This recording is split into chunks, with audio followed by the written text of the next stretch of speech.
A job that makes you climb towers to change a light bulb. A job where you need to walk over active landmines. And a job so extreme, no one wants to do it.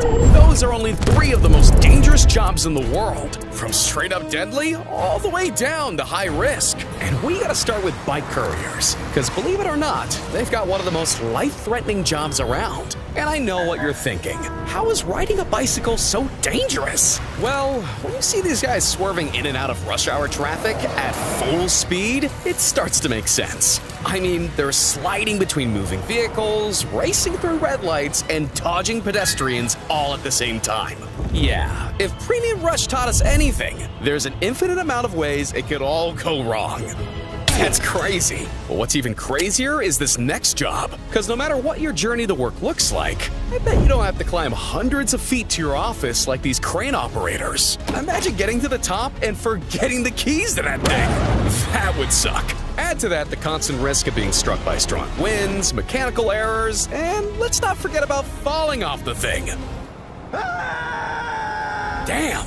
Those are the kind of views you get from heaven. And this ain't quite the Garden of Eden either, because the gardeners working at this place are rubbing shoulders with death on the daily. This is the Poison Garden, and it contains over 100 of the deadliest plants on Earth, all in one place. How convenient. Take a tour, however, and you'll be greeted by this lovely sign on the gate. Yeah, they aren't playing around here. The gardeners literally have to kit out in full hazmat suits at all times, because some of these plants can stop your heart just by cutting them. And it's no wonder when you've got... This plant is giant hogweed. It's phototoxic, so will burn your skin and give you blisters for up to 7 years. The berries, crushed up and fed to you, will kill you. The leaves themselves will kill you also, as will the root and the stem. Yeah, those flowers are ruthless, but at least they won't slice you in half like these things. You know those giant ship propellers the size of 2-story buildings? Yeah, those things. Well, you just can't whack out the power hose when they get dirty. Somebody actually has to dive beneath those massive ships in pitch black darkness and scrub all those razor-sharp propellers to keep the ship running smooth. Just make sure the engine's turned off, all right, guys? And the bottom of those ships sure get rusty, so these guys might need to stay down there for a while. Man, I'm glad I'm not in their shoes, but I'm even happier I'm not in this bus driver's, because he's got the great responsibility of getting himself and his passengers through the most deadliest bus route in the world. See, the 1258 to Lima goes across the most treacherously narrow and winding roads high up in the Andes Mountains. Huh. Looks like getting the window seat isn't much of a bonus after all. When the main attractions are sudden drops and death memorials. Jesus! Maybe slow and steady really does win the race after all. I mean, it's better to arrive a little late in this world than early in the next. Deep down in the ocean is where scientists go to study the ocean's apex predators, sharks. That is one truly nail-biting research process. And in order to conduct this research, they're putting themselves in some pretty vulnerable spots, all in the name of preservation. Oh my God. He's surrounded. But it's all fun and games until an 18-foot great white decides to take a bite out of the action. Man, going face-to-face with sharks is just ridiculous. But that's nothing compared to what we got coming up. Because there's a job where you literally have to milk deadly venomous snakes, while another makes you fix power lines thousands of feet in the air. Yeah, I'll tell you guys all about that in just a second. But first, we gotta talk about the nightmare-inducing job of sewer diving. Because they're ready to get down and dirty in some of the most toxic places on Earth. No joke, sewer divers have to submerge themselves into the unknown to fix blockades. And let's just say there can be some pretty weird things stuck down there sometimes. Consider them superheroes who keep cities clean by doing the dirty work. And dirty is a major understatement. I mean, how many phobias does that tick off the list? They better pay well for that. And nobody earns their wages quite like stuntmen, because these guys aren't dealing with trash. They're kicking ass. Or at least doing all the heavy lifting so the movie stars look good.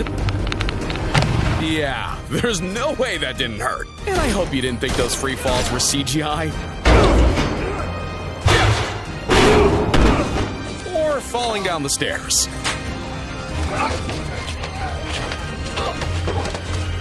Sheesh. Talk about taking one for the team. But there's no job security when it comes to braving the elements, because storm chasers have one job and one job only: tracking down the most extreme weather conditions while getting as close as humanly possible to the action. They're basically professional adrenaline junkies who chase tornadoes for science. Literally on any given day, you could be dodging hailstones, lightning strikes, and flash floods just to get right into the eye of the storm and set up cameras. Yeah, every moment's a gamble with nature's fury, but nothing gets them ticking quite like a full-scale tornado. Damn, my guy's loving it. But you know who isn't loving it? The news reporter interviewing these bridge painters. Imagine being hundreds of feet in the air, hanging over rush hour traffic and inhaling toxic fumes. That's the last place you want to be doing anything other than watching your step, because bridge painters have to balance in a steel maze with a paint roller to get the job done. But even to get the job in the first place, you're going to need to pass a series of tests. We had to take the test and prove we wouldn't panic. This is certainly not for the faint of heart. Yeah, these guys are fearless. Have you ever fallen? Never. Did you ever slip? Yes.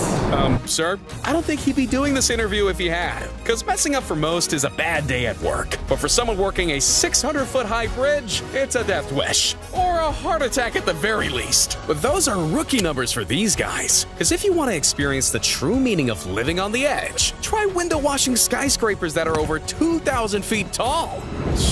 Jesus! Did anyone else consider an easier way of doing this? I mean, surely there's some modern technology for cleaning windows, and not just sending people up there with a harness and bucket. Now is definitely not the time to miss a spot. But just when you thought dangling thousands of feet up in the air was bad enough, it can get worse. Because back in 2013, 2 cleaners were left hanging 69 floors up when a cable snapped. The guys were stuck there for over 2 hours on an almost vertical platform until they were rescued. Good thing they had each other, because the people in charge of replacing TV tower light bulbs are all alone.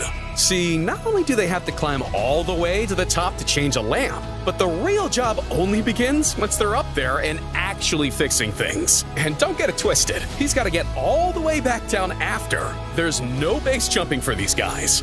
That would be cool though. Luckily, workers like him only have to be up there once every 6 months, because I don't think anyone needs to see these kind of views more often than that. Yeah, that's definitely the highlight of his year. But what if I told you there's a vehicle so fast, it goes light speed? This is the Bloodhound LSR, the fastest land vehicle of all time, and a machine on a mission to set a land speed record. And in November of 2019, it did just that. 1,011 kilometers an hour.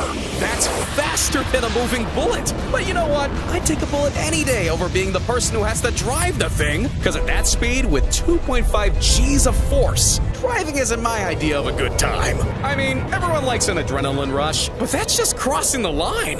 But speaking of lines, where's the line drawn between occupation and hazard? Because when you work as a lineman, your daily life is avoiding being electrocuted and falling from 1,000 feet in the air. They're pretty much the reason you're able to watch this video right now. And in the same time it takes you to press that like and subscribe button, it could all go wrong for them if they lose focus. Yeah, those are some extremely high voltage power lines. I'm talking over 100,000 volts of electricity surging through them. So the margins are very fine. Somebody get these guys a parachute. Damn. And get one for these bush pilots too, because sometimes when there's no runway or land strip in sight, you gotta improvise. See, bush pilots carry out aircraft operations in the most rugged and unpredictable areas on Earth. In other words, their whole job is literally flying where nobody else wants to fly. And you know, the worst case scenario for regular pilots is probably their aircraft nosediving towards the ground, but for a bush pilot, it's almost expected. The heck's this guy gonna land? Whoa. Now that's a real professional.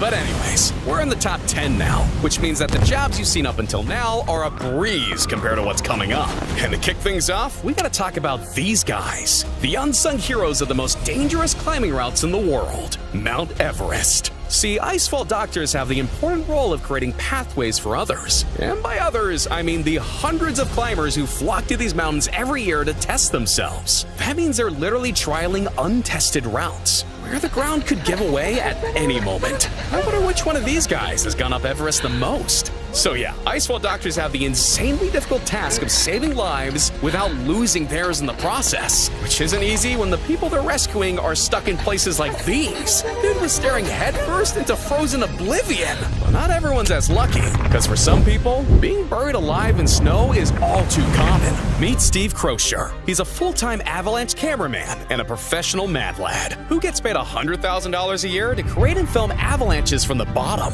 And while that may sound like a lot of money, it's not like standing in the path of rushing snow to get the perfect shot is scary or anything. I mean, too far away and he might miss the shot, too near and he could end up dead. And he's not only fighting the natural events, he's causing them by setting up dynamite on the top of peaks. Or, as he likes to say, all I'm doing is merely giving nature a little push to show it in its best light. Okay, sure, buddy. Whatever floats your boat. Now, Steve might have a few screws loose, but he's not the only one. Because I don't know what to call this next job other than pure insanity. Yeah, these ironworkers are responsible for building the bridges, skyscrapers, and towers of big cities. And if you thought painting and washing them was tough, these guys build the damn foundations for those careers. And doing a bad job doesn't just mean getting dropped from the task force. It could also be a whole-ass building dropping to the ground. Sheesh.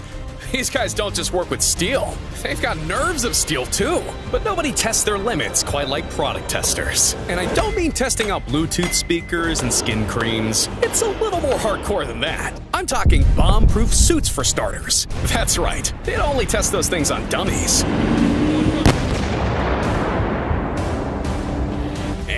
Results are in. Good news, it passed quality control. Otherwise, this would have been a totally different kind of video. But from bomb-proof to stab-proof, these suits are more than just about style. Man, that's a lot of trust. And that's not even the craziest thing I've got to show you, because...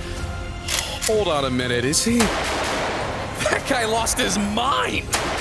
I don't care how strong that glass is. There's no way I'm letting someone shoot an AK-47 at me from a few feet away, even if it's bulletproof. And these firemen are as courageous as it gets, because they don't just put out fires, they dive straight into them from the sky. No, seriously, they're the ones in charge of putting out remote wildfires that are burning through forests. So when the clock's ticking, saving time is the mission. Skydiving and firefighting doesn't get more high stakes than that. But look, now we gotta talk about a job so crazy, it almost sounds made up. I'm talking about snake milkers. Seriously, I didn't just make that up. See, the key component needed for anti-venom medications is venom itself. Because if a snake bite goes without treatment, the tissue around the bite begins to die, and that's when your major organs start to fail. So yeah, the only way to safely get your hands on venom is by milking a snake. And as you can already imagine, finding someone crazy enough to do that is quite the challenge. So much, in fact, that there's only 4 people in the whole United States qualified to do it. One of them being Jim Harrison, a veteran in the field, and a man who's able to milk up to 150 snakes in 2 hours. Oh, and he doesn't even wear gloves. Guy's a savage. While 150 snakes does sound like a lot, it's not all smooth slithering, because getting your hands on the most deadliest snakes come at a cost. Better your fingers than your life, I guess. Yeah, having cobras and vipers as your co-workers is pretty ridiculous. But it's nothing compared to what these bodyguards have to deal with, because they put their bodies in harm's way in order to protect some of the most hated people on Earth. And surprise, surprise, they're mostly presidents. And nobody has security quite like world leaders. Got a problem with election results? You gotta get through these guards first. And that's no easy task. I mean, check out this response to an attack during the president of Venezuela's speech. That's basically a human shield.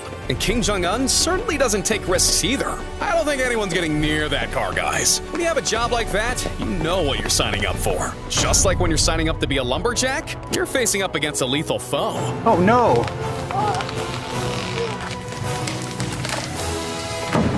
Whoop. Yeah, I'd take an assassin every day of the week over a tree coming my way. You see, the lumberjack process is divided into different parts. So you've got your high riggers who set up structures to work on, your haulers, the strongmen who carry the logs, and the sawers who, you guessed it, saw. It's just a whole frickin' hazard fest. Sharp tools, falling trees, and the risk of falling out of trees. There's no way you can make that safe. But hey, at least they look good while doing it. And no matter how you cut it, where a log lands is always a roll of the dice. And the craziest thing is, sometimes you're literally cutting down the very thing you're hanging on to. Damn, those guys are crazy. But commercial fishermen are plain psycho. Because if you think out-of-control trees are bad, the ocean is much less forgiving. Yeah, when it comes down to man versus the elements, there's only ever one winner. And the stats don't lie. Being a commercial fisherman has a fatality rate 23 times higher than any other job. Man, they might as well write their wills before they get aboard, because half of those fatalities are from capsizing ships, which apparently isn't all that uncommon. Nowhere safe. Not even your own bed. But look, I think it's time we talk about the most dangerous job of them all. A job where a rough day at work could be your last. And I'm not even talking about the military. I'm talking about the elite special forces. Yeah, these soldiers are the best of the best, and they're tasked with the most secretive and dangerous military operations known to man. And they do not play around. I mean, they're able to breach buildings and vehicles in a matter of seconds. And there's no scenario these guys can't handle. Because if there's a problem, the Special Forces will solve it. Now, as crazy as these Special Forces soldiers are, it's nothing compared to the security forces of the world's elite. Because these people need to do whatever it takes to protect their leader, even if that means risking their own well-being in the process. From guarding the most famous celebrities to the craziest presidential motorcades, these brave individuals will stop at nothing to finish the mission. Look, if you want to hear more, you need to click on this video right now.